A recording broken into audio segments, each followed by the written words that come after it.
Hi everyone, Paul here from FamilyWheels.ca with another car review for your growing family.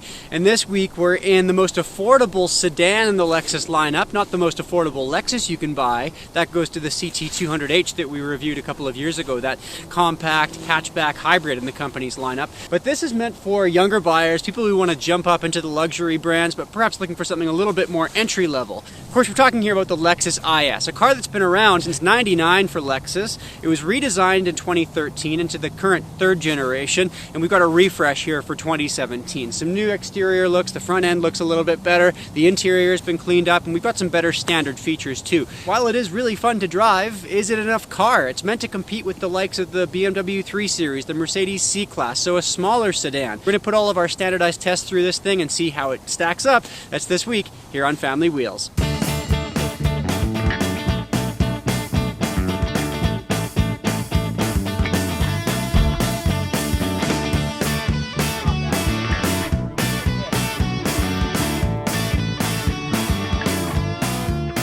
Well, right out the gate with the IS, you've got a few different options when it comes to the engines that you can get on board this thing. This week, we're in the 200T, which is the cheapest available IS. Starts at about $40,000. This has a 4-cylinder turbocharged engine that gives you about 240 horsepower. And it's interesting because this car has two very distinct personalities. Once you get it up to speed, it's one of the most eager 4-cylinder turbos that I've had a chance to drive. It's really excellent, but it's getting it there. It's getting it up to speed. Even when I pop it into sport mode down here in the center console, it doesn't seem to make a difference. If you are looking for a little bit more juice out of your IS, first up is the IS 300. The mid-range gives you a 3.5 liter V6, and then if you really want to go a little bit nuts, you can get into the IS 350. It's been tuned a bit differently, gives you 51 more horsepower.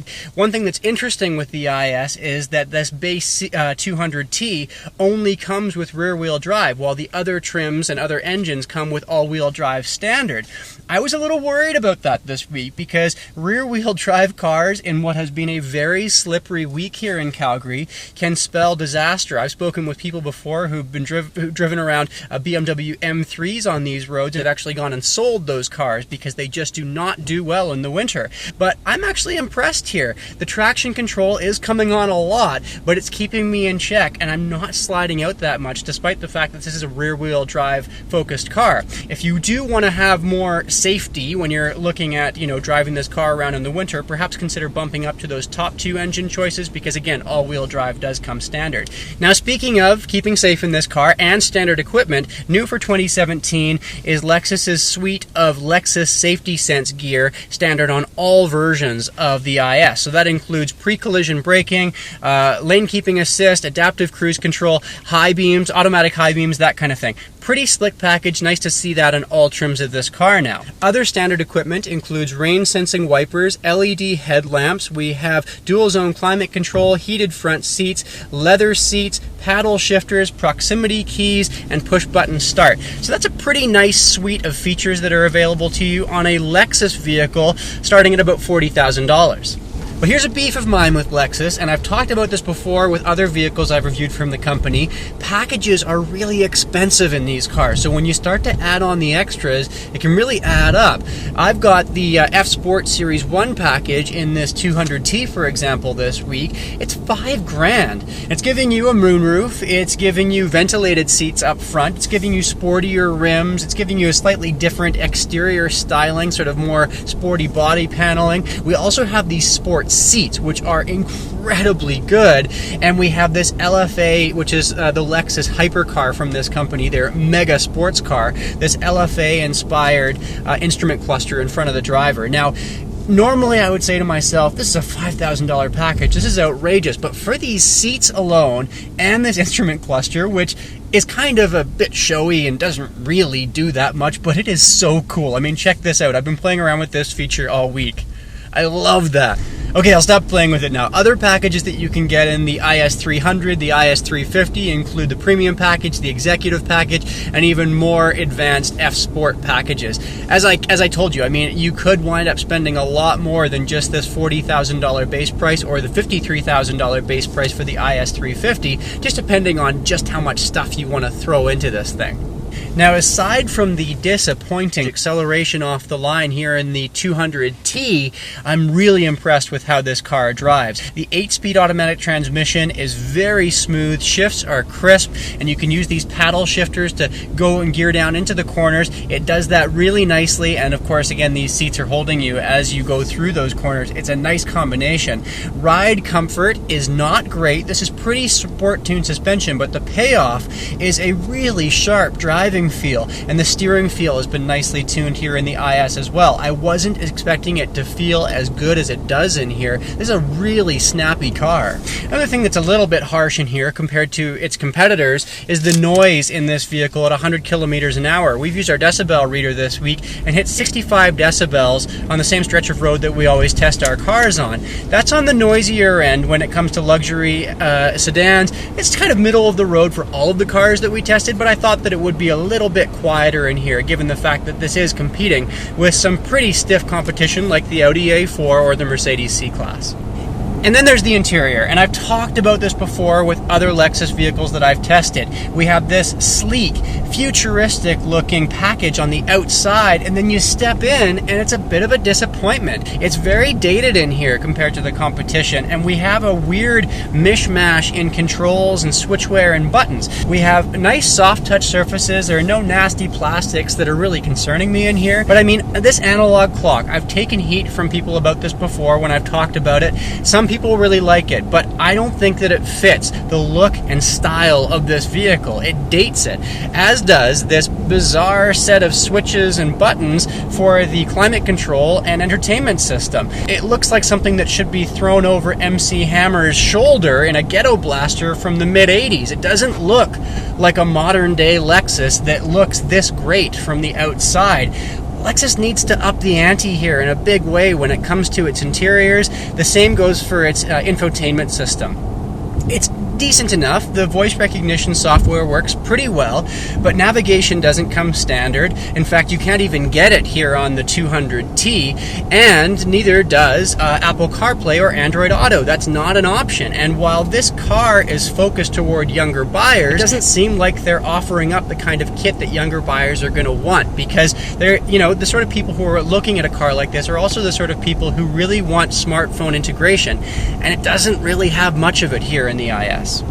Well, if you're looking for a spacious second row, a compact sports sedan, probably not the place to go hunting for one, because they're generally pretty packed in back here. I'm 6'2", and you can see that I am actually grazing the roof liner. Any bumps with this firmer sport suspension, and I'm definitely going to be hitting the roof. My legroom is also really quite limited. I've adjusted the driver's seat for a person who's going to be about 6 feet tall, and you can see that, yeah, I am pinned in back here. There's no question around it. When you look at this compared to, say, the Honda CR-V that we were testing last week, so a compact SUV, that has 40 inches of legroom for second row passengers. This has 32 inches. That extra 8 inches goes a long way, and it's not a comfortable place. I certainly wouldn't want to be back here for a long ride. The seats are moderately comfortable. They're not bad, but I'm disappointed to see that we do have these perforated seats continuing on here in the IS. It's a trend we're seeing right now. They look great, they look sporty, but they're really tough to keep clean for families. Other than that, this second row is really quite basic. There's not much to talk about back here, and if you do want to try and fit a fifth person, good luck with that, because there's this huge hump right in the middle of the car, which means that it can be nice and low to the ground. Its inner workings are tucked into this hump, but it's more of a 4-passenger car than a 5-passenger car. Even the smallest of children are going to have a hard time sitting in this middle seat.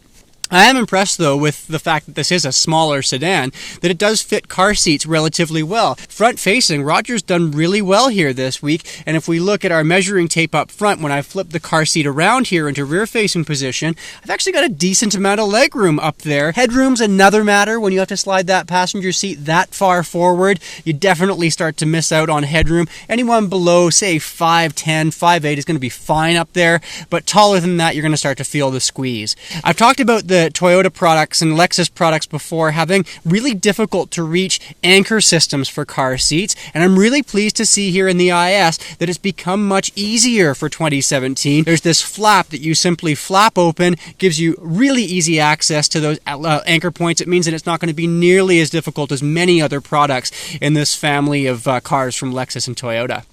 Meanwhile, in the trunk, this is one of the smaller trunks I've actually ever come across on any of the tests that we've done on Family Wheels over the last couple of years. 310 liters. That's versus the 480 liters that you get in the Mercedes C-Class. And you can see that it's not a huge trunk. Another thing that bothers me about this trunk is that even though this is a luxury vehicle, when you do use the trunk release on the key fob, it doesn't pop the trunk, it just releases it, unlocks it. So if you have an armful of groceries, it's not going to be as easy with the IS as many other luxury vehicles when they actually come popping open for you automatically. Now you can see here that once we do have our standard amount of gear in this trunk, a diaper bag, a stroller, a couple of bags of groceries, a soccer ball, and a backpack, it's not bad actually. It's deeper than I expected it to be, which means that we can fit the stroller in lengthwise, and that buys us a lot of extra space. So I've still got room to spare back here, even though it is on the smaller end when it comes to trunks.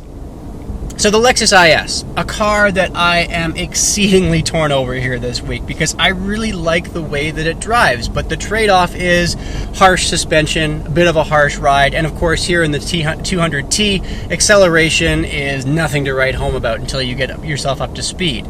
On the outside, I like the way that it looks. On the inside, it needs some work. Here, from the driver's seat forward, it's a great place to sit. The seats are comfortable, driver position is excellent, it feels really natural. But of course, the trade-off, not very much room in the second row, and you don't have much trunk space either. So these are all things that you're going to have to weigh out with the IS, and ultimately, I don't think that it's going to make a great family car, but really, that's not who they're targeting with this vehicle anyway. But I'd like to know what your thoughts are with the IS, how it stacks up to the competition, whether you are looking at this compared to the European counterparts like the Mercedes and the Audis and the BMWs, and what you think the IS really has dialed in and what it could still use a little bit of work on. Next time I see you, we're in a much larger vehicle, the Toyota Tacoma TRD Pro Edition, brand new for 2017, a very off-road focused truck. Let's see how that one stacks up. That's in about 7 days from now. Thanks for tuning in and have a great week.